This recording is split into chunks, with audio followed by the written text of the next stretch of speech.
멸망하는 자들에게는 미련한 것이요 구원을 받는 우리에게는 하나님의 능력이라. 아멘. 예수의 십자가라는 제목으로 하나님의 말씀을 전할 때에 크신 은혜가 있기를 빕니다. 인류의 역사상 이 사람만큼 논란이 끊이지 않은 사람은 없었습니다. 그는 전 세계에서 가장 많은 사람들의 주목을 받았으며 그의 매력은 온 세상을 휩쓸었습니다. 물론 어떤 이들에게는 증오심을 일으켰습니다. 먼저는 당시 유대인들을 분노케 하였습니다. 그러나 일관되게 그는 하나님 나라 운동을 일으켰습니다. 그리하여 결국 인류의 역사를 바꾸어 놓았습니다. 그는 많은 사람들을 감동시키며 영감을 주며 각 사람의 인생을 변화시키기도 하였을 뿐 아니라 그에게 영향을 받은 사람들은 유럽의 문명을 세우기도 하였습니다. 물론 그 예수에 관해서는 처음부터 어딘가 석연치 않았습니다. 그는 십자가형을 받았기 때문입니다. 당시 유럽을 제패한 로마 세계에서 십자가 처형이란 몸서리치게 공포를 일으키는 것이었습니다. 십자가형은 가장 잔혹하고 수치스러운 형벌로서 처형되는 자는 매달리기 전에 심한 고문을 받았습니다. 그리고 군중들을 향한 일벌백계의 경고로 십자가는 사람들의 왕래가 잦은 교차로에 세워지는 것이었습니다. 고대 세계에서 십자가형은 가장 굴욕적인 죽음의 형태였고 로마 제국의 공권력에 맞서 폭력을 행사한 테러리스트나 반역범, 정치범에게나 부과되는 형벌이었습니다. 예수는 이 형벌을 받은 것입니다. 그렇기에 당시 예수를 논하는 것은 수치스러운 처형을 화제로 삼는 것이었습니다. 하지만 로마 시민은 그 십자가형을 받지 않았습니다. 아니, 롬은 그 단어조차 입 밖에 꺼내지 않았으며 그런 형벌이 존재하지도 않는 양 행동하였습니다. 고대 로마 원로원 의원이며 웅변가인 키케로는 이렇게 선언하였습니다. 십자가라는 말 자체는 로마 시민 앞에서뿐 아니라 로마 시민의 생각과 눈과 귀에서도 사라져야 마땅하다고 말입니다. 십자가형은 범법자들의 존재뿐 아니라 그들에 대한 기억까지도 말살해버리는 방식이었습니다. 그렇기에 십자가형을 받은 자는 이전에 존재하지 않았던 사람처럼 되어버리는 것이었습니다. 그래서 고대 역사가들은 십자가형을 당한 어떠한 경우에서도 그것을 진지하게 주목하지 않았습니다. 그것은 한마디로 잊혀진 자가 되는 것입니다. 그렇기에 고대 세계에서 십자가가 얼마나 두려운 것인지를 알게 된다면 그리스도인이 자기네 신앙의 상징으로 십자가를 택했다는 것은 가장 충격적인 일이었습니다. 그것은 미련한 짓이며 미친 짓이었습니다. 정신이 온전한 사람이라면 합법적으로 죄인으로 정죄당해서 십자가형으로 처벌당한 사람을 어떻게 신으로 경배할 수 있는가 말입니다. 경배의 대상은커녕 존경도 어림없는 존재여야 했던 것입니다. 왜냐하면 십자가에 매달린 사람은 완전히 벌거벗긴 채로 매달려야 했으며 몸에 대봇을 박았기 때문에 몸의 무게를 지탱하는 못 사이에서 피가 다 빠져 목숨을 잃을 때까지 매달려 있어야 할 뿐 아니라 몸의 하중 때문에 호흡이 막혀 숨을 쉴 수 없을 때까지 매달려 있어야 했습니다. 그렇게 서서히 죽음을 맞이해야 했습니다. 그 사이에 얼마든지 매나 독수리가 찾아와 그 눈이나 간이나 장기를 파먹을 수도 있었습니다. 특히 살인이나 반란이나 강도나 외국인, 사람 취급을 못 받는 사람이 이 형벌을 씌웠던 것입니다. 그런데 그러한 로마 제국의 사회문화 가운데 어떤 무리들이 로마의 세상에서 소란스럽게 하였습니다. 그들은 로마의 힘에 대항하지도 아니하였고 그들은 황제를 숭배하지 않고 다른 신을 섬긴다는 이유로 옥에 갇히며 십자가형을 받으면서도 그런 저주의 십자가형을 받은 사람이 신의 아들이었다고 주장하였습니다. 그들의 메시지가 참이라고 한다면 그것은 로마 제국의 기반을 흔드는 것이었습니다. 그들은 신이 어떤 분인지, 자기 세상을 향한 그분의 목적이 무엇인지 이해하려면 철학자들의 고상한 이론이나 수도 없이 널린 신전과 신성한 우상이 세워진 숲이 아니라 예루살렘 성문 바깥에 버려진 십자가 사형틀로 달려가야 한다고 주장하는 것이었습니다. 한편 유대인들에게도 십자가형을 받은 메시아는 그 자체로 모순이었습니다.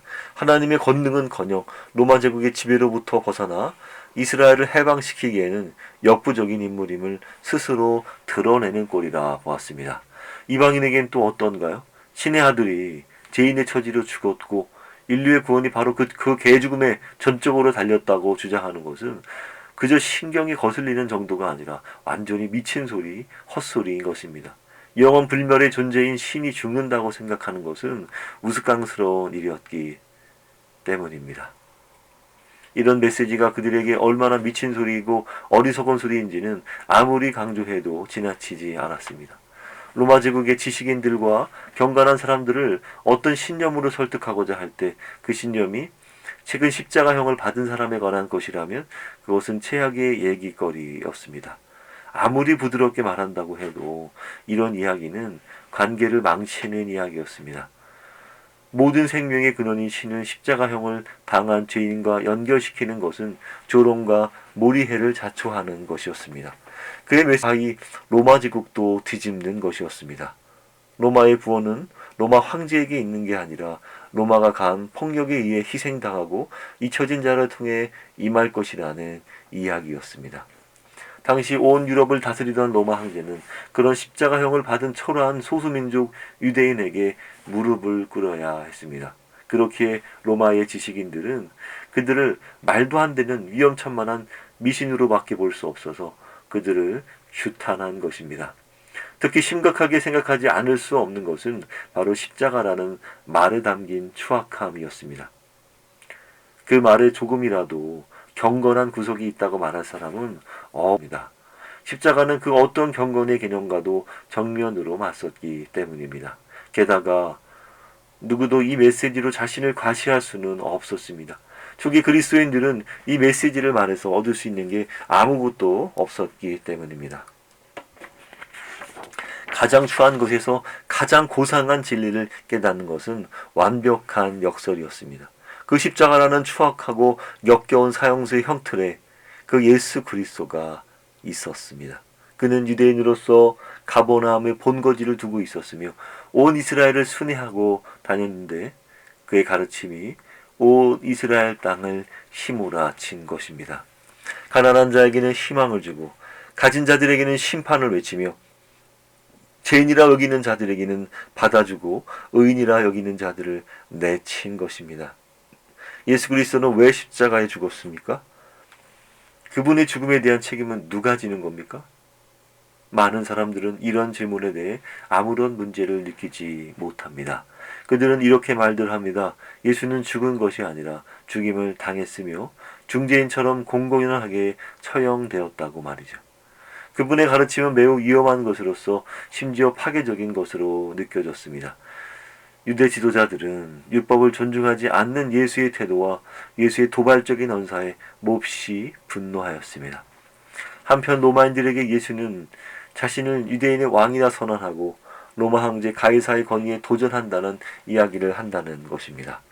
어떤 이들에게 예수는 선지자요 설교자로 비춰졌으며 또 어떤 사람들에게는 혁명가로 간주되기도 하였습니다. 예수가 이스라엘에 감춰진 진실을 파헤쳐 놓았기 때문에 그들은 예수를 처음부터 제거하기로 결정한 것입니다. 서로 원수지간이었던 바리새인들과 사두개인들 그리고 헤롯 땅까지 예수 때문에 하루아침에 동맹이 결성되었습니다. 모두 친구가 된 것입니다. 그들은 예수를 강제로 붙잡아 놓고는 유대인 법정 예수를 참남죄라는 신학적인 이유로 고소하였습니다. 그러나 빌라도의 로마 법정으로 데리고 갔을 때에는 참남죄로는 죄가 성립되지 않자 고소 제목을 그가 로마 황제를 반역하는 반란 주동자, 테러리스트 같은 정치범 혐의자로 바꾸어 고발하였습니다. 그러나 그 죄가 1차적으로 하나님께 대한 것이든 가이사에 대한 것이든 그 결과는 마찬가지였습니다.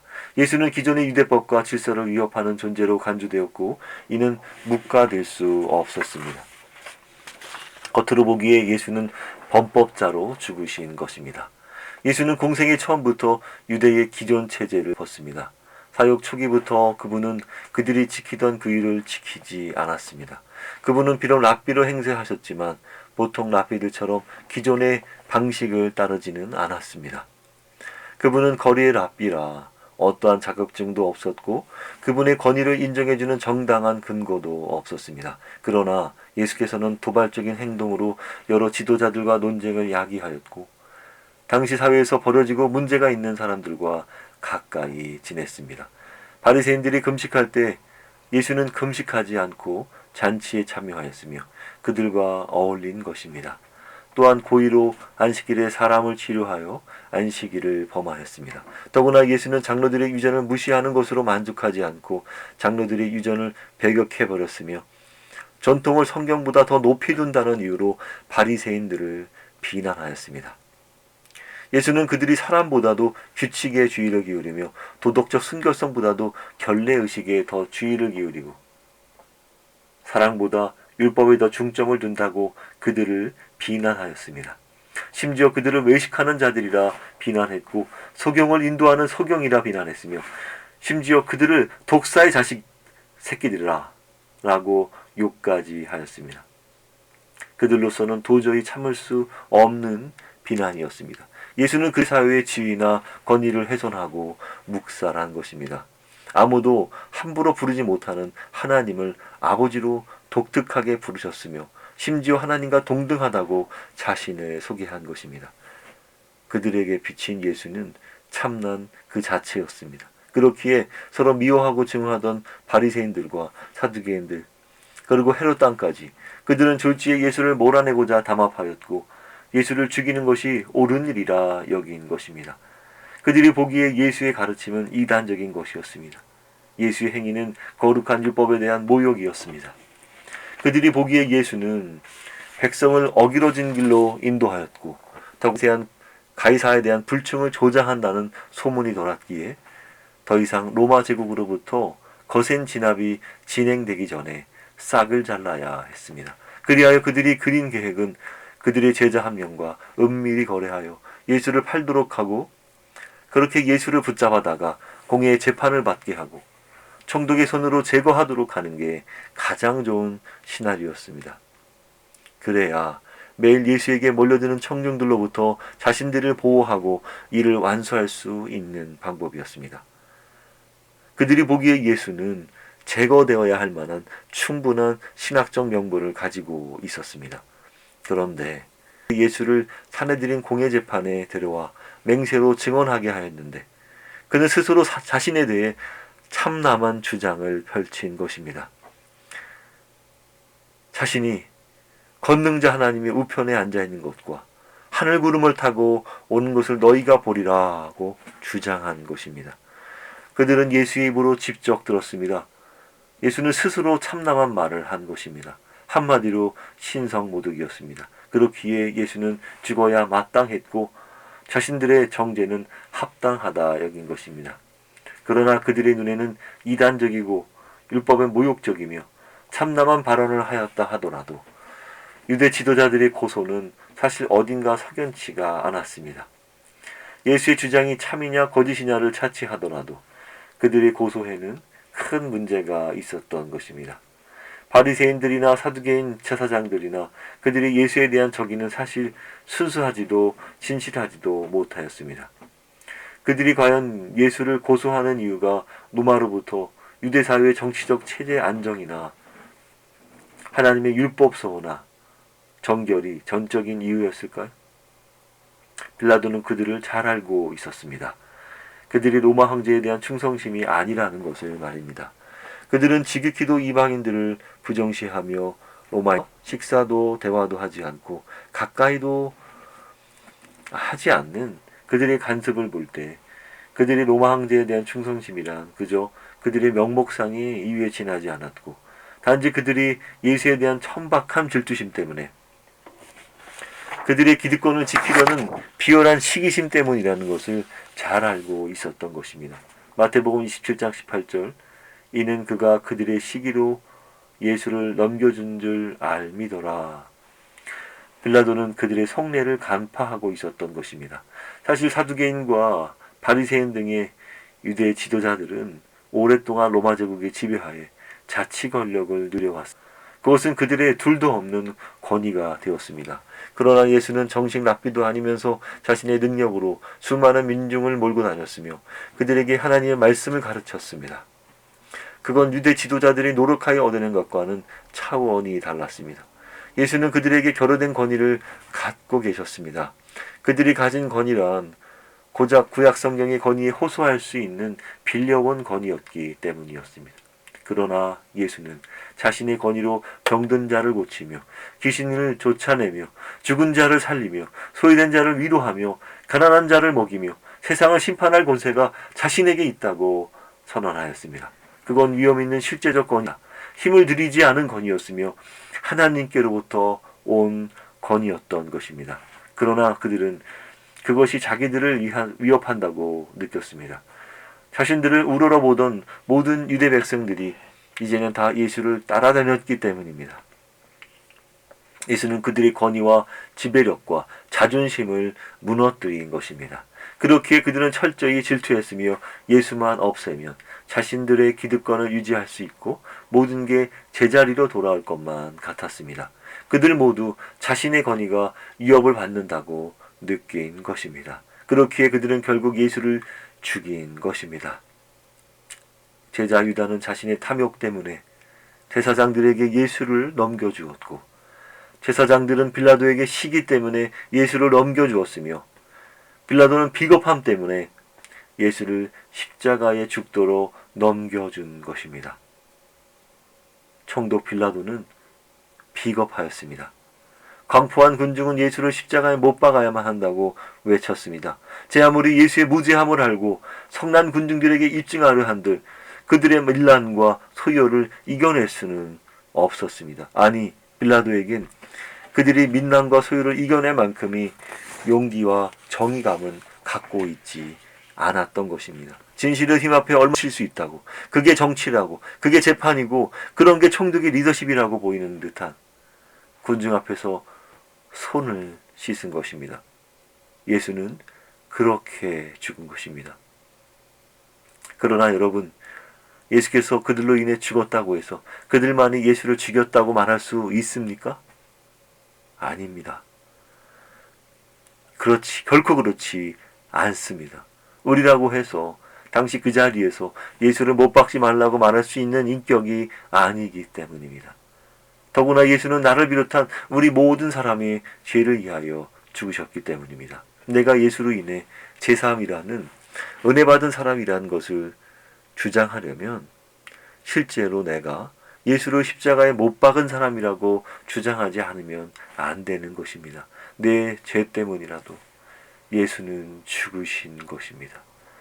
그분의 고난과 고통과 아픔과 죽으심은 나의 죄로 인하여 나와 우리의 추억하고 더러운 죄에 의해 행해진 엄중한 형벌이요 무서운 심판인 것입니다.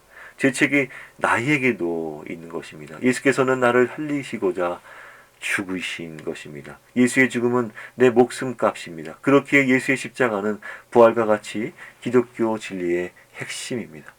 십자가는 그분의 모든 것이 용해되어 있는 것입니다. 우리는 예수의 십자가를 깊이 되새기며 우리를 구원하신 하나님께 진정으로 감사하고 또 감사의 삶을 살아가는 저와 여러분 예하나됨 교회 되시기를 축복합니다. 기도하겠습니다.